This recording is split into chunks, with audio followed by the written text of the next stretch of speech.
In the quiet farmlands of Adams, Tennessee, a story of terror has echoed through the ages, leaving behind a legacy of mystery, fear, and the supernatural.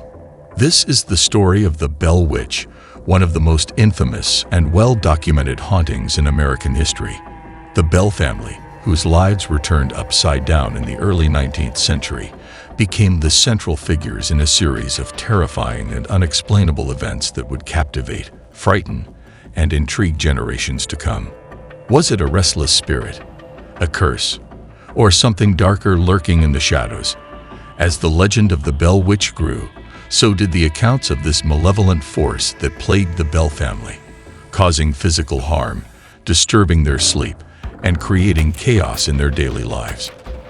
The events were so dramatic and unrelenting that they even caught the attention of future President Andrew Jackson, who would later recount his eerie experience with the Bell Witch. The Bell family and the beginning of the haunting.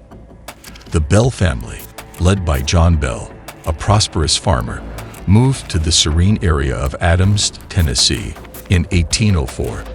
John Bell, along with his wife Lucy and their children, sought a peaceful life in the country, working their land and raising their family.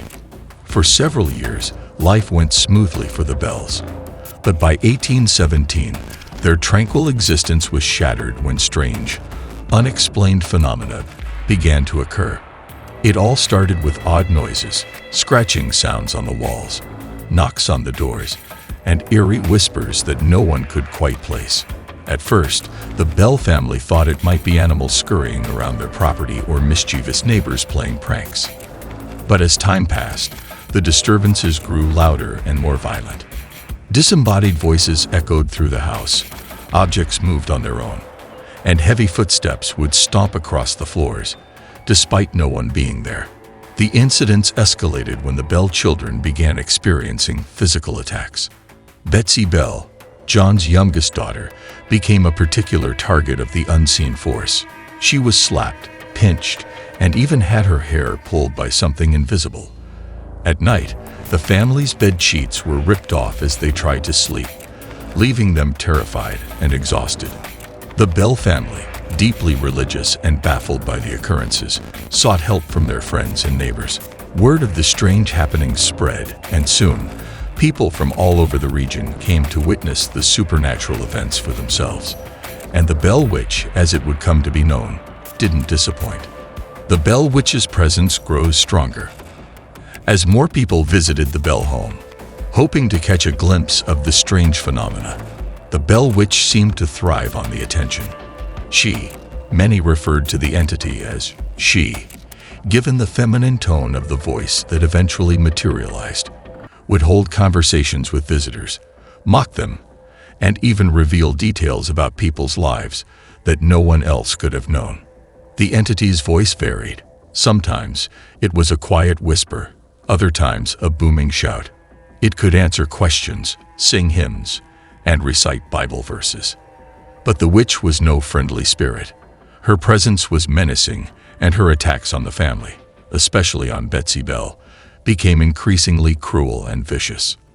Neighbors were frightened, but many were also intrigued by the supernatural events happening in the Bell household.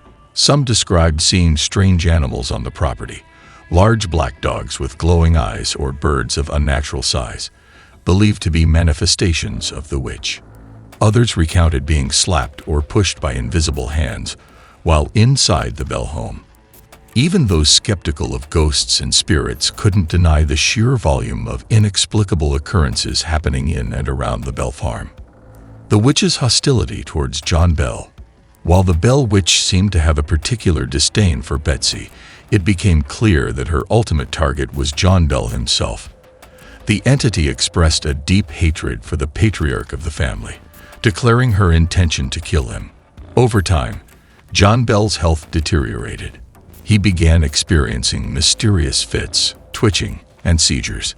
His once robust demeanor weakened as the witch's relentless attacks on his body and mind continued. Family members tried to find remedies for John's ailments, but nothing seemed to work. The Bell Witch tormented him day and night, mocking him, insulting him, and occasionally letting out chilling laughter at his expense. As John Bell's health worsened, it became apparent to the family that this haunting was not just a series of spooky events. It was a matter of life and death. Andrew Jackson's encounter with the Bell Witch. The legend of the Bell Witch grew so prominent that it eventually caught the attention of Andrew Jackson, the future President of the United States. In 1819, while visiting the area with a group of men, Jackson decided to investigate the Bell Witch haunting for himself. According to the tale, Jackson and his entourage approached the Bell farm with curiosity and skepticism. They were eager to see if the stories they had heard were true. However, as they neared the property, the witch made her presence known. The group's wagon came to a sudden halt, unable to move, as if held by an invisible force. Despite efforts to push, pull, and coax the horses forward, the wagon wouldn't budge. It was then that the witch's voice was heard, taunting the men and telling them they could proceed once she was ready.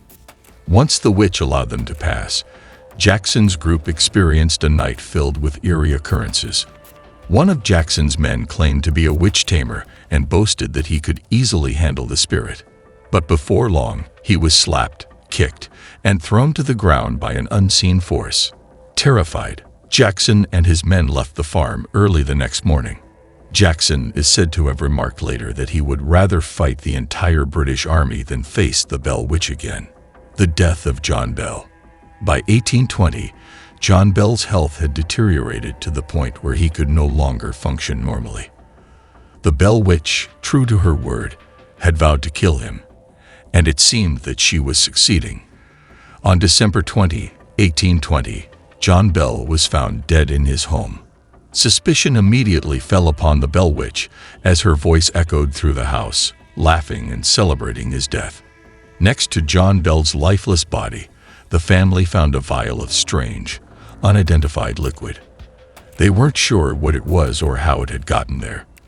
When the family gave some of the liquid to a nearby cat, it died instantly. The Bell Witch gleefully admitted to poisoning John Bell, taking credit for his demise, and once again taunting the grieving family. After John Bell's death, the witch continued to haunt the family, but her presence began to fade. She announced that she would leave but promised to return in 7 years. True to her word, she reportedly came back in 1828, but her activities were less intense, and she eventually disappeared altogether. However, some say that the Bell Witch's presence lingers in the area to this day. And that wraps up the spine-chilling story of the Bell Witch. If you enjoyed this deep dive into one of America's most famous hauntings, make sure to hit the like button and subscribe to our channel for more eerie tales and mysterious legends. Don't forget to turn on notifications so you never miss out on our latest videos. Thanks for watching, and we'll see you in the next haunting story.